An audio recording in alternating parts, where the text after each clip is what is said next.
Hello again, TMA friends. It's Miss Cindy with another Caribbean story from the book Sing Me a Story. We are going to read The Mermaids Rock today, and this is my second attempt at this story. My first attempt, I had my dog Holly running in here after a walk with her leash on and her dog tags moving all around, and then my son came back here to get Holly out from under my feet, and then my husband brought me lunch, which was very, very sweet. However, kind of messed with the rhythm of the story. So this is my second attempt, and while we are reading today, really important for actors to think about the environment that their character is in. So in a story, we have all of the people or the animals or whoever who are the very essence of the story, the central part of the story. Those are the characters in the story. So I want you to think about the characters today and try and identify those characters as we are talking. I'll try and really make sure I say their names clearly for you. And two, I want you to picture the environment that these characters live in so that you can really think about how you would be one of those characters if you were in this story. So one, we know that the Caribbean is made up of islands, yes, and islands are bodies of land surrounded by water. So I want you to picture lots and lots of water. Now on these islands they also have freshwater ponds or pools or creeks. So in this particular story, The Mermaids Rock, it is a pool of water, of fresh water. And a lot of times the islands are made up of rocks. And in this particular story, there are rocks surrounding this pool. A lot of the story takes place at night. So think about nighttime and what it looks like during the nighttime. Is the moon out or there's stars? So as you're listening to my voice and listening to the descriptive words that they use, really picture these characters in their environment. And then once I'm done with the story today, I'm going to give you an activity to do. Okay? Thanks so much. So this is The Mermaids Rock. On the island of Jamaica, there is a tall cliff. And at the foot of the cliff is a large pool where women gather every day to wash their clothes.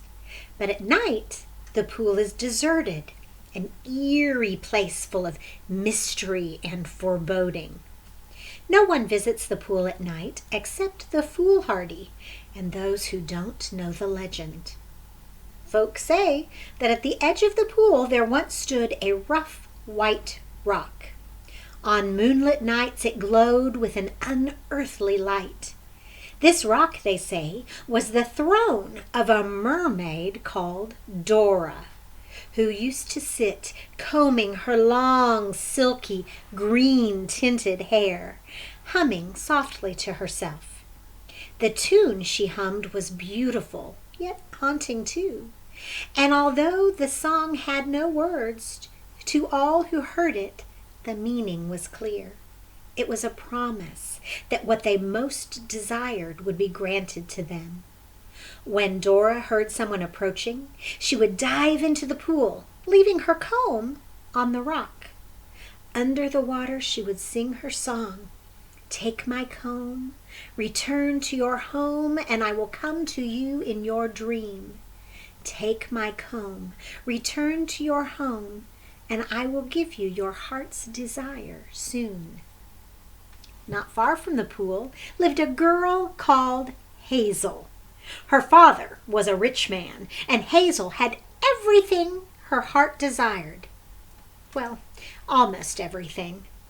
For Hazel longed for hair that flowed down her back, hair that was as soft as the finest silk, hair that sparkled in the moonlight.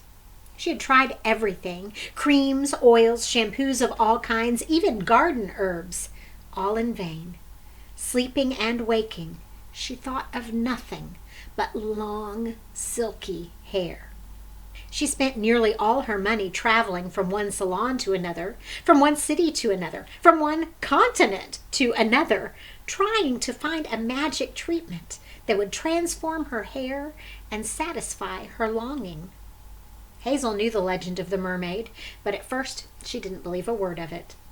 However, after a while, she thought to herself, I can't do any harm to see whether the story is true. So one night, she decided to walk to the pool. As she approached, she heard the mermaid singing. Even as the sound chilled her to the bone, it captivated and drew her to the pool. Dora, the mermaid, heard footsteps and dived into the water, leaving the comb behind. The comb was so beautiful it could only belong to a mermaid. Among its finely carved teeth, a few silky strands of the mermaid's green-tinted hair. And here is our picture. And if you can really look carefully, you will see the mermaid, Dora, with her green-tinted hair. Hazel held the comb in her hand and heard its message. Take my comb, return to your home, and I will give you your heart's desire soon. Hazel ran home, clutching the comb. The following night she had barely fallen asleep when Dora appeared in a dream. The mermaid was more beautiful than Hazel could ever have imagined. But Hazel's gaze was fastened on the green hair that framed the mermaid's face and flowed softly over her shoulders, cascading down until it sheathed the mermaid's fins, which means it went all the way down past her fins at the bottom. Remember, mermaids don't have legs, they have fins. When Dora spoke, her voice was soft and caressing. What is your greatest wish, my dear? She said. Hazel replied, Oh, I would give everything for hair as long and beautiful as yours. This you shall have, said Dora. Come with me to the pool. Look down into the water and pass my comb through your hair. The lovely hair you desire shall be yours. And the dream ended. Hazel awoke at once. There beside her was the mermaid's comb. She snatched it up and was out of bed in an instant, running to the pool. When she got there, she scrambled up onto the rock and, looking down into the water, began to comb her hair. And each time she pulled the comb through, her hair was longer. Hazel saw that her hair now reached her neck, tickling it with such strangeness that she felt cold. Soon her hair was flowing past her shoulders, and it was soft and brown like the tuft of hair at the end of an ear of full-grown corn. Soon it lay in thick tresses around her hips. And now the rhythm of the combing became a command. Comb, comb, comb. As her hands obeyed, combing faster and faster, the hair grew longer and longer, and as it grew, it bent her neck towards the pool. She saw her hair spreading out on the surface of the water, and as it soaked up the water, it sank deeper and deeper, pulling Hazel, pulling down, down, down, until splash! The hair dragged her from the rock into the pool. Hazel tried to grab the rock, but her fingers slipped off its mossy green surface. She grasped at empty air and sank to the bottom. The next night, Dora was back on the rock, combing her hair and singing her wordless, haunting melody. So here's the center picture, and you can see Dora in this page with her green hair.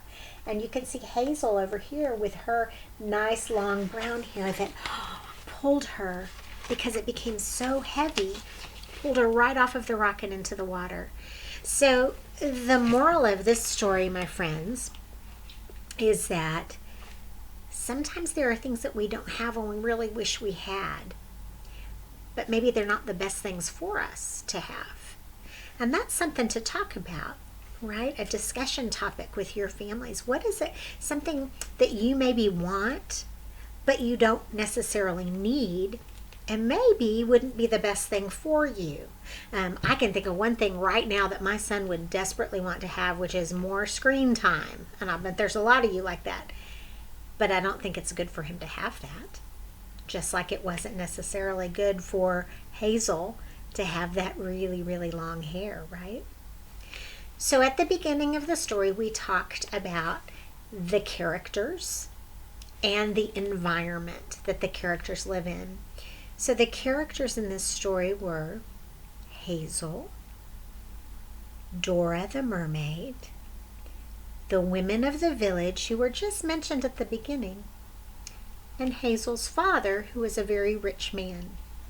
And they lived on the island of Jamaica. And you can kind of picture where they lived based on the words and the description in the story. So good actors always have to think about the environment that they're in order to perform the characters the best way that they can. I would love for you to create a picture for me of the environment of the Mermaid's Rock. You can draw it, you can color it, you can paint it, you can do whatever you want. I would be very interested in seeing those posted on the TMA Parent Facebook group. So think about doing that, ladies and gentlemen. And even if you do it at home as a separate art activity and just talk about it and don't end up posting it, that's cool. That's part of what we do in our creative dramatics class when we do a story, is we do our favorite part of the story in a drawing, or we create another art piece that'll go with the story. And in this case, let's do the actor's environment, the environment of the story. All right, we will see you again next time. I have one more Caribbean story for you, and then we'll move on to another continent, another area of the world to start talking about. Thanks. We'll see you soon. Hang in there.